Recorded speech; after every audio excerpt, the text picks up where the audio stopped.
SLBC tunnel సహాయక చర్యల్లో రోబోల వినియోగానికి శ్రీకారం చుట్టారు సీఎం రేవంత్ రెడ్డి.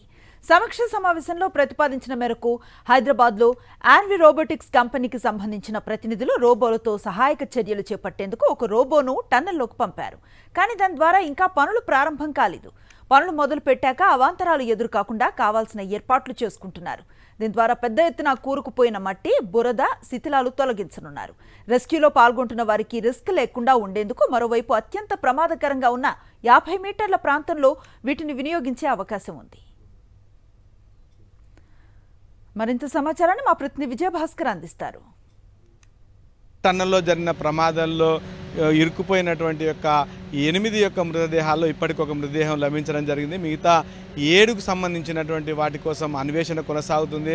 నిరాటంకంగా 11 ఏజెన్సీలకు సంబంధించి 650 మంది షిఫ్ట్ల వారీగా నిరంతరం పనిచేస్తున్నప్పటికీ కూడా వారి యొక్క మృతదేహాలు ఇంకా లభించకపోవడంతో ఆ కుటుంబ సభ్యుల్లో ఆందోళన వ్యక్తమవుతుంది. వివిధ రాష్ట్రాల నుంచి పొట్ట చేత పట్టుకొని ఇక్కడ వచ్చి ఉపాధి కోసం వచ్చినటువంటి వాళ్ళ యొక్క కుటుంబాల్లో ఈ యొక్క ఘటన చాలా తీవ్రమైనటువంటి విషాదం నెలకొందని చెప్పాలి. ఇప్పటికీ వాళ్ళకి దాదాపు 21 రోజులుగా వాళ్ళ యొక్క కుటుంబ సభ్యుల యొక్క మృతదేహాల కోసం మాత్రం వాళ్ళంతా కూడా పడిగాపులు కాసేటువంటి పరిస్థితి ఉంది.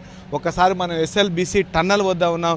ఇక్కడ ఉండేటువంటి పరిస్థితిని గమనించినట్టయితే ఈ యొక్క టన్నల్లో జరిగినటువంటి ప్రమాదం వల్ల కూరుకుపోయినటువంటి టీబీఎన్ మిషన్కి సంబంధించినటువంటి శిథిలాలను ఏ విధంగా బయటికి తీసుకురావచ్చినటువంటి దృశ్యాలను ఇవన్నీ కూడా లోకో ట్రైన్ ద్వారా అక్కడ ప్లాస్మా కట్టర్స్, తర్వాత థర్మల్ కట్టర్స్ ద్వారా కట్ చేసినటువంటి వాటన్ని ఏవైతే భాగాలు ఉన్నాయో వాటన్నిటి లోకో ట్రైన్ ద్వారా తీసుకొని రావడం జరిగింది.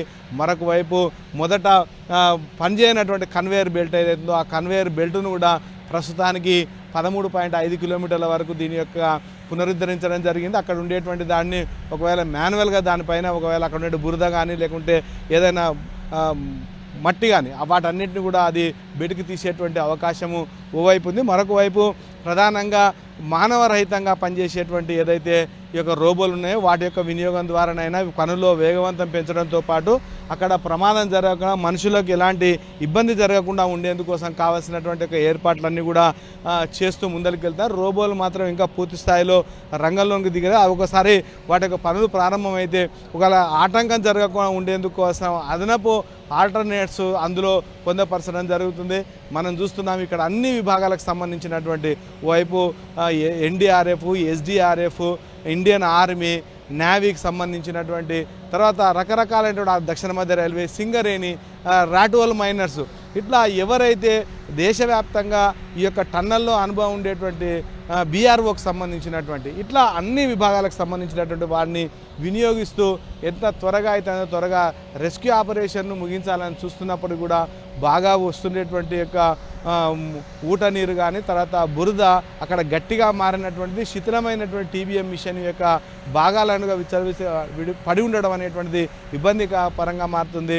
త్వరలోనే ఈ యొక్క ఆపరేషన్స్ పూర్తి చేస్తాము, వాటికి కావాల్సినటువంటి అన్ని ఏర్పాట్లు చేస్తున్నామని చెప్పి ఓవైపు అధికార యంత్రాంగము చెప్తున్నా రోజులు గడుస్తున్నా కొద్ది మృతదేహాలు లభించకపోవడం మాత్రము కుటుంబ సభ్యులు వైపు ఆందోళన కొనసాగుతుంది. మరొక వైపు పనిచేస్తుండేటువంటి వాళ్ళు కూడా రెట్టించినటువంటి ఉత్సాహంతో ఈ యొక్క టన్నల్లో పనిచేస్తున్నప్పటికీ కూడా ఎప్పటి వరకు వస్తాయనేటువంటి దాన్ని మాత్రం నిర్దిష్టమైన సమయాన్ని మాత్రం చెప్పలేకపోతున్నారు. మొత్తంగా మాత్రము ఈ యొక్క టన్నల్లో నిరాటంకంగా ఈ యొక్క సహాయక చర్యలు మాత్రం కొనసాగుతున్నాయి.